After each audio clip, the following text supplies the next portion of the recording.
Hello, আসসালামু আলাইকুম everyone. তো আজকে হচ্ছে আমি ইলিশ খাবো। অনেক ক্ষুধা লেগেছিল আমার। তো রাতের বেলা ভাবছিলাম কি খাওয়া যায়। বাসায় রাতে রান্না করা হয়নি। রাতের জন্য খাবার-দাবার শেষ। তো আমি এই তো বুঝতেই পারছেন আপনারা কোথায় গিয়েছি আমি। তো ইলিশ খাওয়ার জন্য আমি চলে যাব হচ্ছে মাওয়া। ওখানে গিয়ে মজা করে ইলিশ মাছ দিয়ে বেগুন ভাজা দিয়ে পেট ভরে ভাত খাবো। তো শীতের রাত বলে হচ্ছে কথা। এই শীতে কিভাবে যাওয়া যায় দেখেন। এত কুয়াশা বলার মতো না।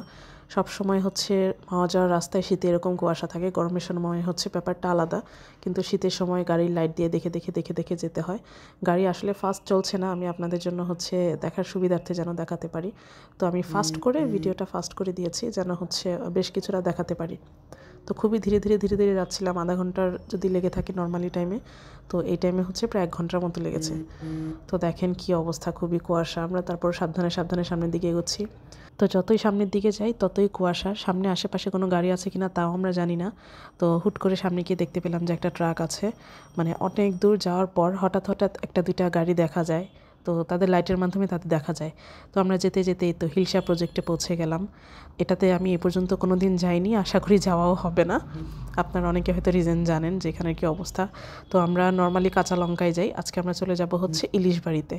তো অল টাইম ডাকাডাকি করে এই জিনিসটা আমি খুবই এনজয় করি, তাদের ডাকাডাকি আমার খুবই ভালো লাগে। তো আমরা ধীরে ধীরে ইলিশ বাড়ির দিকে হচ্ছে এগোবো। এখানে গিয়ে আমরা হচ্ছে মাছের দরদাম করবো। এবার কী অবস্থা, তো আপনারা দেখতেই পাচ্ছেন ইলিশ বাড়ি, এটা হচ্ছে খুবই সুন্দর। ওদের ডেকোরেশনটাও সুন্দর, সবগুলোই সুন্দর। আমি অল টাইম কাঁচা লঙ্কায় যাই, তারপরে হচ্ছে নদীর ওই পাশে ওই দিক দিয়েও যাই। তো আজকে এটাতেই চলে যাব যেহেতু আমার প্রচুর ক্ষুধা লেগেছে, বলার মতো না।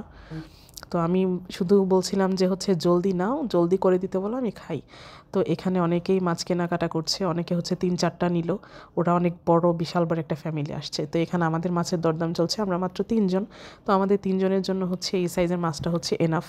তো তারা দরদাম করতে করতে আমি এখানের আরেকটু ভিডিও করে নিলাম। এখানে রূপচাঁদা, কাঁকড়া, বড় চিংড়ি সবই রাখা। তো অবশেষে দরদাম করে আমাদের মাছটা নেওয়া হলো। আমাদের মাছটা 1 কেজি ছিল না, আরও কম ছিল। 1200 টাকা কেজি ধরে আমাদের মাছটা হচ্ছে 800 টাকা, 800 সামথিং এরকম পড়েছে আর কি। 800 গ্রামের উপরে ছিল নাকি কতটুকু ছিল এক্স্যাক্টলি আমার হচ্ছে খেয়াল নেই। তো এখানে এসে দেখলাম যে আমাদের মাছের চেয়েও বড় সাইজের মাছ হচ্ছে কাটা হচ্ছে। তো তারা এটা অন্যজন নিয়েছিল, তো ওদের মাছটাও খুব বড় ছিল। তো ওদের মাছটাও আমি কাটা আপনাদেরকে দেখাচ্ছি, খুবই সুন্দর করে হচ্ছে এখানে কাটছে। আর তাদের একটা জিনিস খুব ভালো লাগে, বেগুন যখন তারা কাটে বেগুনের পিস, তো তখন হচ্ছে তাদের হচ্ছে বেগুন বিন্দু পরিমাণ নষ্ট থাকলে সেটা পুরাটাই ফেলে দেয়, তারপর আবার প্রসেস করে। তো দেখেন আমি এখানে একটি ভিডিও নিয়ে নিলাম। এখানে সুন্দর অনেকে ইলিশ মাছ ভাজা হচ্ছে। এখানে ভালোই ভিড় ছিল, শুক্র শনিবার ছিল না, তারপরেও খুব ভালো রকমের ভিড় ছিল। তো সবাই যার যার পছন্দ মতো হচ্ছে মাছের পিস করে নিতে পারে। একটা মাছকে অনেকগুলো পিসই করা যায়। তো আমরা আমাদের মাছটাকে হচ্ছে 6 পিস করব, আমরা 3 জন ছিলাম। আর বাকিটা দিয়ে লেজ দিয়ে ভর্তা। তো এখানে অন্যান্যদের মাছ কাটা হচ্ছে, ওটাও আমরা দেখছি, তারাও আশেপাশে দাঁড়িয়ে আছে। তো হচ্ছে আমরা একটাই নিয়েছিলাম, আমাদের মাছটা ওই যে দেখতে পাচ্ছেন ওখানে রাখা। তো এতে তাদের মাছটা কেটে ফ্রেশ করে ধুয়ে এরপর হচ্ছে আমাদেরটা কাটার পালা। আর আমরা 3 জন, তো আমরা 3 পিস বেগুন ভাজাই নিব। তো বেগুন দেখেন এখানে তেমন কোনো সমস্যা নেই, অল্প একটু তো ওটা পুরাটাই ফেলে দিল। তাদের কাছে বেগুনের তেমন কোনো দাম নেই, কারণ তারা আমাদের কাছ থেকে অনেক দাম রাখে। 1 পিস বেগুনের প্রাইস হচ্ছে 25 টাকা, 30 টাকা এরকম, প্রায় 30 টাকার মতো দাম রাখে। তো সেক্ষেত্রে একটা বেগুনের থেকে হচ্ছে 4-5 পিস যদি বের হয়, আপনারাই হচ্ছে ক্যালকুলেট করে নেন যে একটা বেগুনের প্রাইসটা কত পড়ে। তো এই তো আমাদের মাছটা কাটা হচ্ছে। মাছ নিজেদের মাছ হচ্ছে কাটার সময় দাঁড়িয়ে থাকাটা ভালো আর কি, বেটার হয়, ঠিকঠাক দেখা যায় সব কিছু। তো দাঁড়িয়ে থাকলে এটা স্বাভাবিক, আপনারাও জানেন যে খুব ভালো করেই কাটে। তো এই তো আমাদের মাছটা সুন্দর করে হচ্ছে ছিলে নিল। এরপর পানি দিয়ে একটু ধুয়ে তারপরে এখন হচ্ছে কাটা শুরু করবে। তো আমাদেরকে হচ্ছে জিজ্ঞেস করলো যে কয় পিস করবে। তো আমরা বললাম যে হচ্ছে 6 পিস করে, 6 পিস না, হ্যাঁ 6 পিস করে, দেন বাকিটা হচ্ছে ওটা লেজ ভর্তার জন্য করতে। এরপর আমাদেরকে জিজ্ঞেস করে পিস করে নিবে। তো আপনারা যখনই মাওয়া যাবেন আপনারা সবসময় মাছের হচ্ছে দরদাম করে নেবেন। আমাদেরকে বলেছিল এটা পদ্মার, তো আমি এক্স্যাক্টলি ওইভাবে চিনি না। তো আমার সাথে যে 2 জন ছিল, আমার হাজব্যান্ড অ্যান্ড তার ফ্রেন্ড, তো তারা বললো যে ঠিক আছে। তো ভালো ছিল, মাছটা খেতেও খুব মজা আসলে। তো হচ্ছে আসলে আমি পদ্মার কিনা এটা আমি জানি না, আমি মাছের ওরকম ডিফারেন্স চিনি না। তো তারপর সুন্দর করে সে পিস করে নিল, আর আরেক পিস করে দেন বাকিটা লেঞ্চের জন্য রাখবে। আর আপনারা হচ্ছে অবশ্যই দরদাম করে নেবেন, মাছ ভালোভাবে দেখে তারপরে নেবেন। আর নেওয়ার সময় আপনাদেরটা এক্স্যাক্টলি দেয় কিনা আপনারা সেটাও ভালোভাবে খেয়াল করবেন। তো সেই কেটে এখন সুন্দর করে ফ্রেশ করে ধুয়ে নিবে। যদিও পরিবেশটা একটু অন্যরকম, বাট তারপরও অন্যান্য অন্যান্য জায়গার তুলনায় ভালোই আর কি। তো এখানে ধুয়ে নেওয়ার পর আমি আমার হাজব্যান্ডকে বললাম যে তুমি একটু আশেপাশে ভিডিও করে নিয়ে আসো। এখান থেকে দেখা যাচ্ছে শ্বশুরবাড়ি, ওই জায়গায় খিচুড়িটাও খুব মজা, ওখানেও খেয়েছি। আরেকদিন ওটার ভিডিও আমি আপনাদের সাথে শেয়ার করব। তো এই তো আশেপাশের ভিউটা তুলে নিলাম আমি একটু। তাদের এটা খুবই বড়, অনেক বড় ইলিশ বাড়িটা, তাদের ওই পাশে এই পাশে, আমরা এই পাশটাতেই বসবো। এটার ভিউটাও খুব সুন্দর। তো তারপরে সরিষার তেলটা ঢেলে নিল আমাদের। সরিষার তেলেরও আলাদা প্রাইস, তারা সব কিছুর আলাদা প্রাইস রাখে আর কি। তো তারপরে এখন সুন্দর করে মামা এটা মাখিয়ে নিব না, মাখানোর প্রসেসিংটা আমার কাছে খুব ভালো লেগেছে। 2টা বল দিয়ে ইচ্ছা মতো এখন ঝাঁকিয়ে নেবে, মনে হবে যে গ্রামে যেভাবে মুড়ি ভাজে ওই টাইপের আর কি, মনে হবে যে মুড়ি ভাজছে আর কি সে। তো তারপর প্রথমে বেগুনগুলো দিয়ে সে এরপর ইলিশ মাছগুলো দিয়ে নেবে। ওনাদের মাছ ভাজার প্রসেসিংটা খুবই সুন্দর। তো এক পিস করে এখন দিয়ে দিবে, যেভাবে বাসায় ভাজি ওভাবেই। তো তারপরে হচ্ছে অনেকে চাইলে এখানে ভিডিও করতে পারে মাছ উল্টে পাল্টে, আমি এর আগেও অনেকবার করেছি। তো এবার আর ওটা আমি করিনি, এবার হচ্ছে মামার পুরা এটাই হচ্ছে আমি ভিডিও করেছি প্রসেসিংটা, যে দেখি সে কীভাবে করে করুক। আমি আমার হাজব্যান্ডকে বলেছিলাম যে তুমি এই পাশে যাও, তুমি হচ্ছে একটু মাছ না দাও, তোমার ভিডিও করি, বাট সে হচ্ছে রাজি হয়নি, সে যায়নি আর কি, বললো থাক আমি তোমার সাথে এখানেই থাকি। তো এই তো আমি এই জিনিসটার রিলসও আপনাদের সাথে শেয়ার করেছি, যে মাছটা সুন্দর করে হচ্ছে ভাজা হচ্ছে। তো দেখেন মামা খুব সুন্দর সেজে গুজে একবারে রেডি, একদম সুন্দর পারফেক্ট শেফ লাগছে তাকে, একদম শেফের মতো। তার জামাটার মধ্যে হচ্ছে একটা ইলিশ মাছেরও ছবি দেয়া, আমি সেটাও লক্ষ্য করলাম। তো আমাদের মাছগুলি আমরা বলেছিলাম খুব বেশি কড়কড়া করতে না, খুব বেশি কড়কড়া করলে খেতে হচ্ছে তিতা লাগবে, প্লাস লবণটাও যেন একটু কম দেয় পরিমাণ মতো। তো মামা ঠিক সেরকমই করেছে দেখলাম আমরা, মানে আমরা তাকে বলার সময় সে এমনিতেই শুনে ফেলেছে আমরা যখন আলোচনা করছিলাম। তো সে আমাদের মাছগুলো আর কি ওভাবেই ভেজেছে। তো এক পাশ ভাজা হওয়ার পর মামা হচ্ছে এখন বেগুনগুলো আগে উল্টে পাল্টে দিল, যেন হচ্ছে এক পাশ পুড়ে না যায়।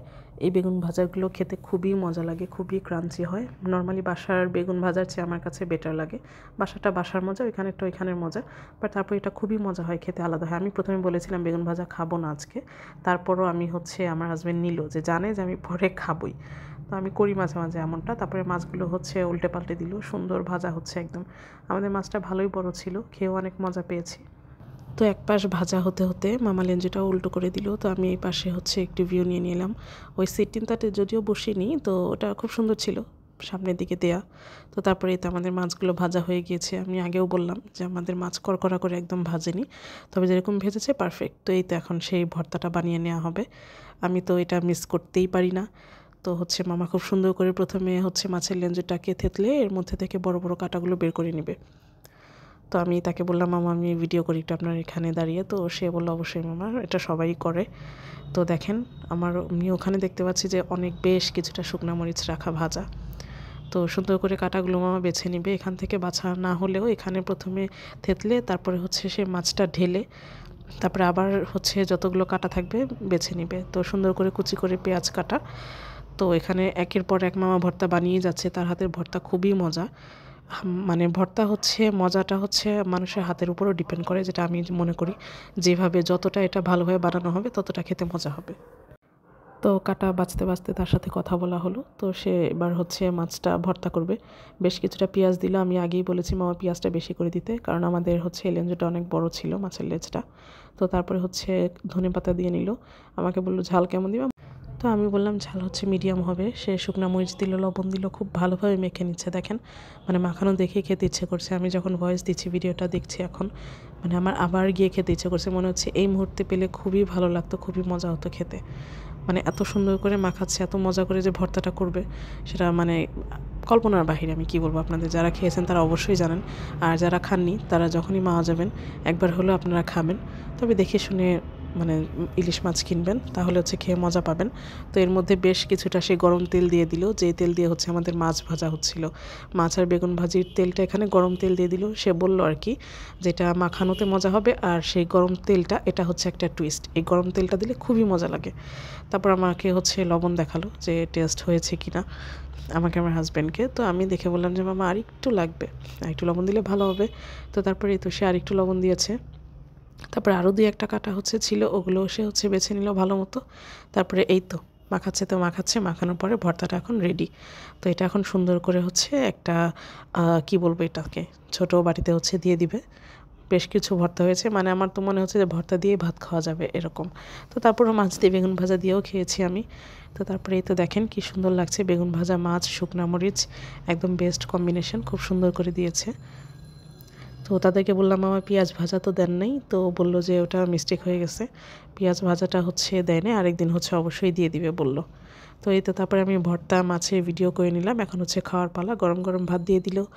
তো আমাদের সে ভাইয়া সার্ভ করলো আমাকে, তো একে একে হচ্ছে আমরা তিনজনই প্লেটে ভাত নিয়ে নিলাম।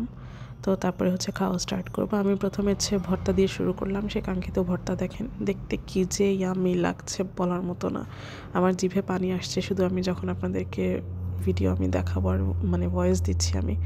তো খুবই মজা, আমি তো সুন্দর করে হচ্ছে মাখিয়ে খেয়ে নিলাম, ধনেপাতা দেওয়াতে এটার টেস্টটা আরও দ্বিগুণ হয়ে গিয়েছে। তারপরে মাছ নিয়ে নিলাম, বেগুন ভাজা নিয়ে নিলাম, আমার হাজব্যান্ড আমাকে সার্ভ করে দিল। বেগুন ভাজাটা খুবই মজা ক্রাঞ্চি ছিল। তারপরে এই তো তাদের ডাল, তাদের ডালটা তো হচ্ছে মানে কি বলবো, অস্বাভাবিক মজা হয়, সব সময় অনেক ঘন থাকে, মাসকালাই দিয়ে আরও কী কী দিয়ে যেন ছিল। তারপরে এই তো মাথাটা একদম ক্রাঞ্চি ছিল, আমি মচমচ করে খেয়ে নিলাম। তারপর আমরা একটু ভিতরের দিকে গিয়ে এক কাপ করে আমরা চা খেলাম। এই তো আমার মালাই চা, আমি সবসময় গেলে মালাই চাটাই খাই, এটা আরেক দোকানের। তারপরে এই তো এই শীতের মধ্যে হচ্ছে রওনা দিলাম, বাসায় আসতে আসতে আমাদের ভোর হয়ে গেল। তো আমার ভিডিওটা যদি আপনাদের কাছে ভালো লেগে থাকে অবশ্যই লাইক শেয়ার কমেন্ট করে ফলো দিবেন কাইন্ডলি, হচ্ছে যদি আপনাদের কাছে ভালো লাগে তাহলে অবশ্যই আমার চ্যানেলটি সাবস্ক্রাইব করে দিবেন। Thank you.